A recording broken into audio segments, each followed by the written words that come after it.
Thank you. I really thought he was going to introduce someone else.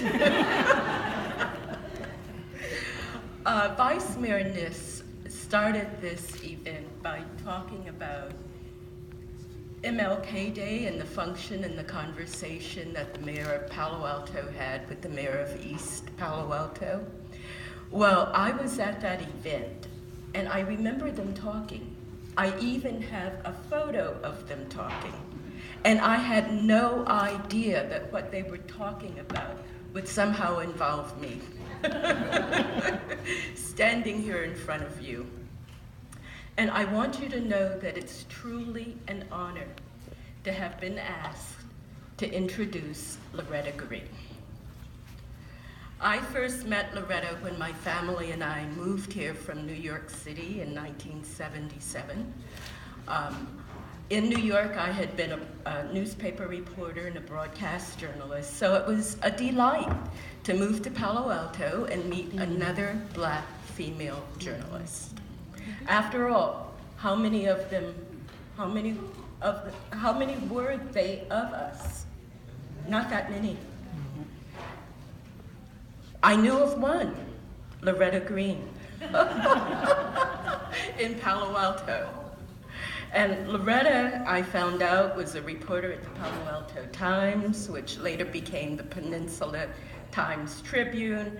And as a journalist myself, I was really impressed then with the dedication and the commitment with which she worked.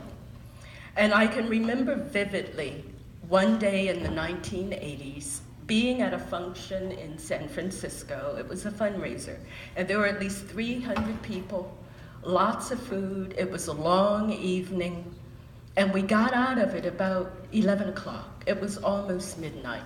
And you can imagine being tired.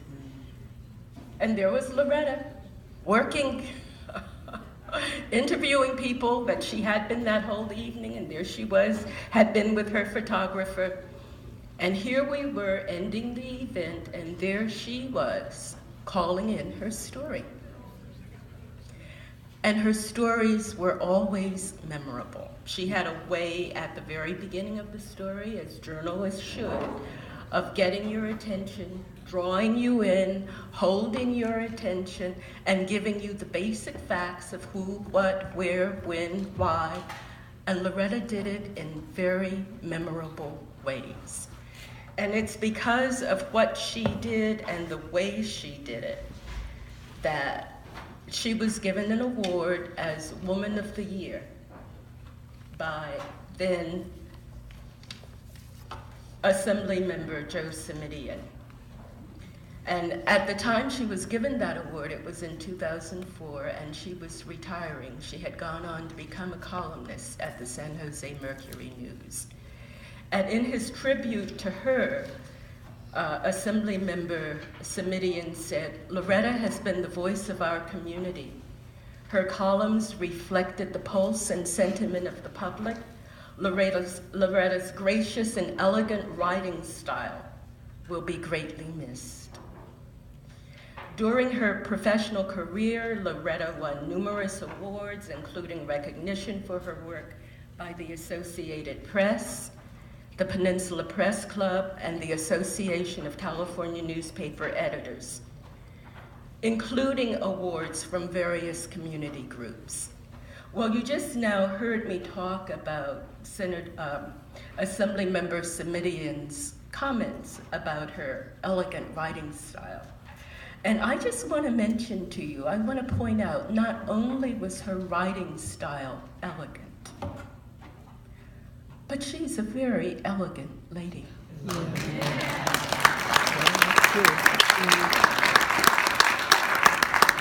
And whatever stereotypes there are about Black women, Black journalists, Black professionals, or women professionals, Loretta defies the stereotype. And she's not someone who's showy. She never calls attention to herself, but the attention is always for other people. And when I say she's not showy, I think of Loretta as someone who oozes class with a common touch.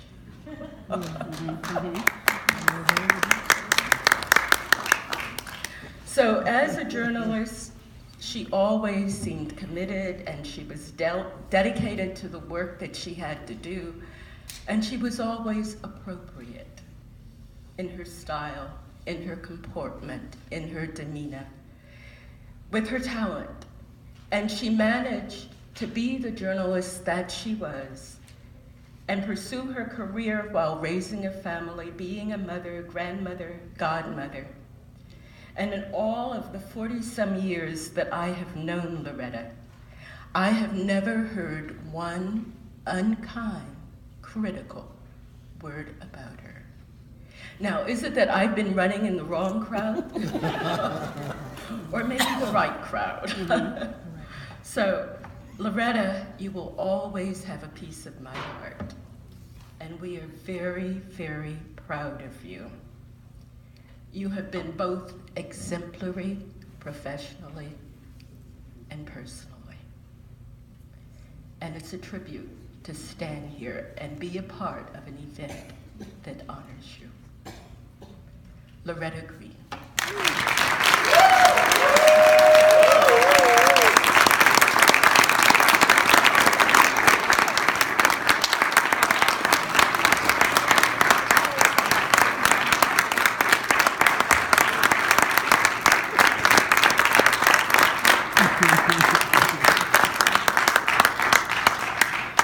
We think it only appropriate that for a writer, we should invite the next generation of poet forward to give a tribute. So we ask you to please come forward and give a poem.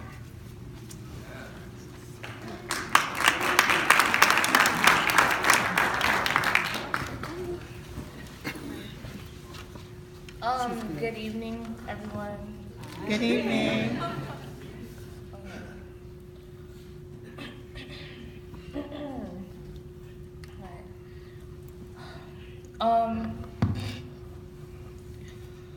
She was Miss Woman of the Year, Miss Outstanding Black Woman, Miss Loretta Green, symbolism of honor and victory.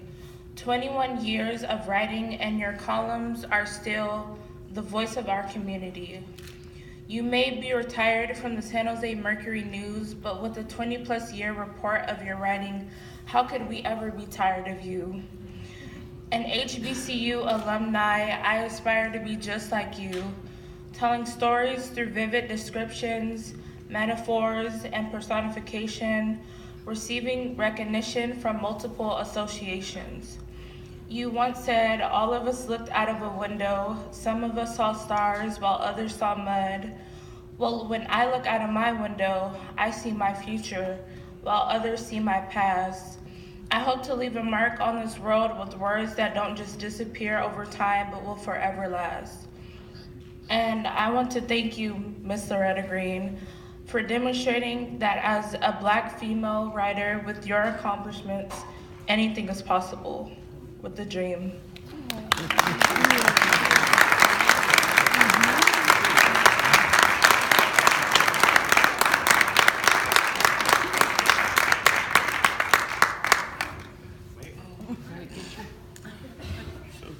Councilman Holman will come forward and make a presentation. Gotta move it out the way. So I want to thank you. It's always important for women to set an example, and especially for minority women, I think it's even extraordinarily important for women to set an example. The example that you have set with your personal style and your style of writing is a model. You said earlier about history mattering, that history matters. Your history that you've created matters, and it matters to so many people, so many women of all races, colors, ages, and we thank you. We're so very grateful, and congratulations. And Loretta will be receiving a formal proclamation from the city in March, so I look forward to that time too.